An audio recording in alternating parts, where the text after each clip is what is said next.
de vous décrire à l'instant. D'accord. Mais alors sur scène, ça donnait quoi la chanson Lucky Luke? Sur scène, je ne l'ai pas beaucoup chanté, parce qu'il y a des chœurs, il y a tout ça, il y a des bruitages. Et puis bon, ça a surtout été pour cette émission. Alors après, je l'ai passé dans d'autres émissions, notamment dans une émission avec Claude Dufresne, qu'on peut voir d'ailleurs, si on a le document. Avec Claude Dufresne, on me voit, c'est-à-dire où je chevauche Jolly Jumper, et on s'aperçoit, la caméra recule, on s'aperçoit que ce sont des machinistes qui agitent un cheval de bois, etc. C'était une émission, encore je le répète, je ne veux pas cultiver outrancièrement la nostalgie, mais c'était encore une époque, il y avait aussi, quelques temps après, il y a eu les Carpentiers, il y a eu tout ça, où on faisait des émissions de télévision télévisuelles, c'était pas seulement une succursale des maisons de disques, et l'affaire de Lucky, ça a gentiment marché d'ailleurs, mais je l'ai très peu chanté sur scène, mais bon, voilà, vous savez tout, je ne veux pas vous raconter l'histoire, je pourrais inventer une fable à la gloire de Lucky Luke, qui est un personnage très... Alors depuis, surtout du temps où le pauvre cher Goscinny était de ce monde, systématiquement, j'ai quand même élargi ma palette en matière de bande dessinée. Je ne suis pas resté aux imprécations de papa. Non. Mais voilà. Maintenant, je veux bien répondre à vos questions. Je vous ai dit l'essentiel. Mais après, est-ce que vous avez rencontré le créateur même de Lucky Luke, Monsieur Maurice? Il était quelque part assez intouchable, inaccessible. Et non, je ne lisais pas Spirou. J'ai acheté ce qui concernait Lucky Luke, je vous dis, à cause de ma proximité avec ce brave cher Goscinny. Et René était un type adorable, quel type talentueux, tout le monde le sait, mais c'était un type humainement adorable. Bon, si je dois en retirer quelque chose, c'est d'abord que ce personnage est tout à fait... Il existe toujours. Il existe toujours, alors que tant d'autres ont disparu. Je me rappelle certains personnages des bandes dessinées de ma jeunesse. Lui, il est resté parce que c'est très... Et puis c'est vrai que l'arrivée de René avait apporté quand même du sang neuf dans les histoires.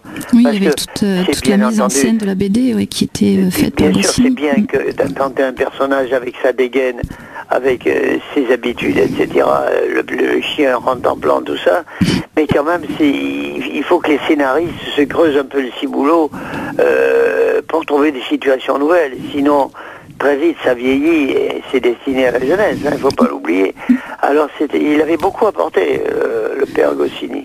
Bon, après, Pierre Tchernia avait aussi aidé, de ce que j'ai lu ou recherché, avait aidé aussi sur les scénarios de Lucky Luke. Oui, bien sûr. Mais Pierre, nous avons fait beaucoup d'émissions avec Pierre Tchernia. On en a même fait une, un Allemand, à la Norddeutsche-Rundfunk à Hambourg.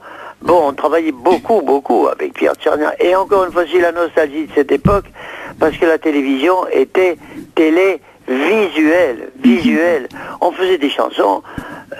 D'abord, il y avait moins de concurrence. Il n'y avait pas des annonceurs qui annonçaient à des prix vertigineux. On était beaucoup plus libre, y compris de faire des choses qui n'avaient pas beaucoup d'audience. On pouvait prendre des petits risques. Maintenant, c'est une succession de gens qui viennent chanter leur tube. Beaucoup d'entre eux ont un grand talent. Moi, je pense à Stromae, à des gens comme ça. Et puis d'autres, ils viennent vendre leur dernier disque et puis on n'en parle plus. Et c'est devenu ça, la télévision.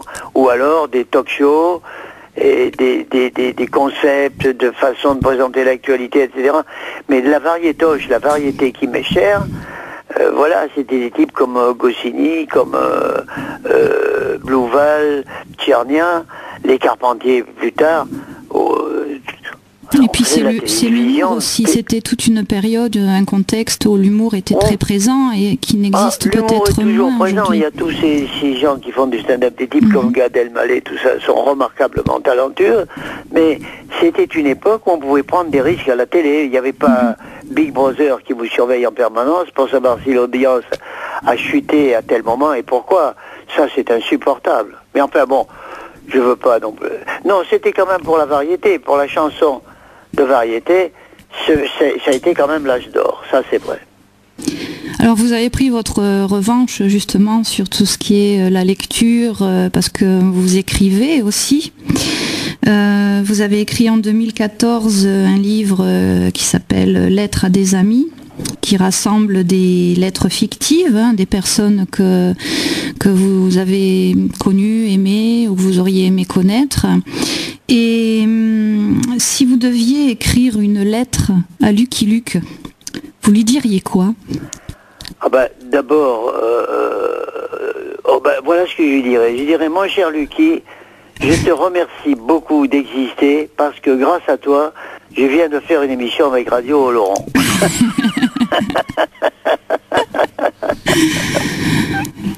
Jean-Marc, peut-être, je te laisse la parole. Oui, Marcel, c'est Jean-Marc du Salon du Livre.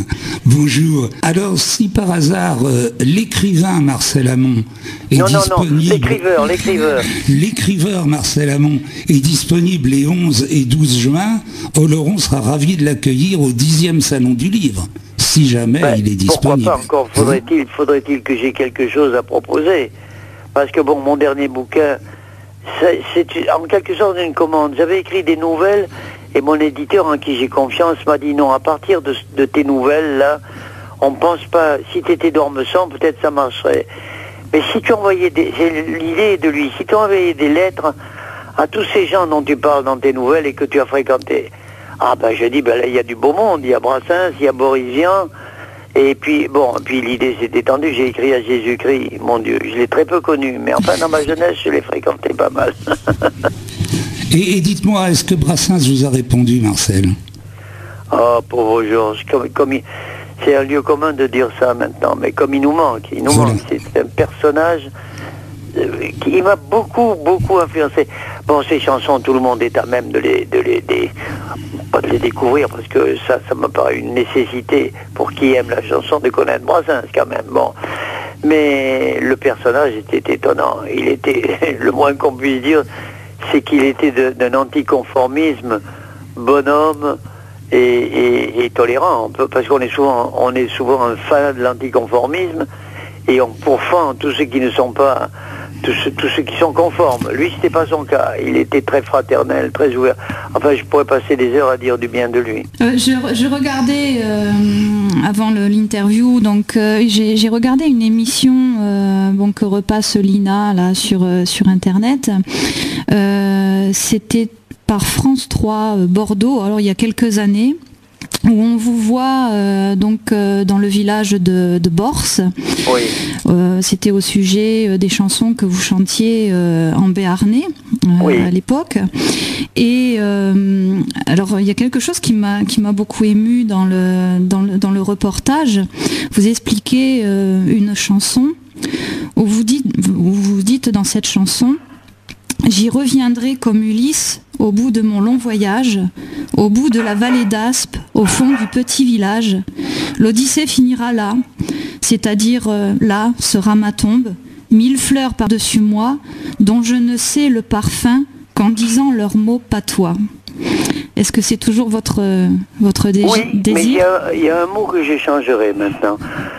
Parce que j'étais fils unique, j'ai été vraiment gâté par des parents exceptionnels. Vous savez, j'étais le seul à peu près de la famille à aller au lycée quand les autres étaient bossés déjà.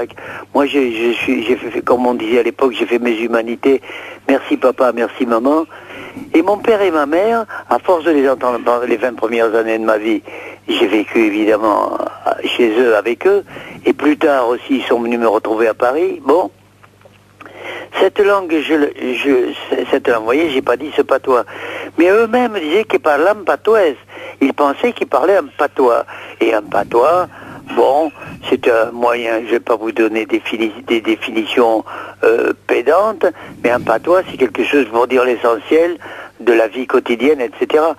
Je n'ai découvert que plus tard, bien après avoir écrit cette chanson, j'ai découvert que c'était une langue avec une poésie, une littérature qu'on plaidait en béarnais au Parlement de Navarre jusqu'à la Révolution, qu'il y a des poètes comme Gassion, compagnon d'Henri IV, jusqu'à Bégari, et à l'époque des faits libres et tout ça. J'ai découvert, dès qu'il commence à y avoir une poésie, une littérature, un patois devient une langue. Et voilà, et ça je l'ai découvert bien.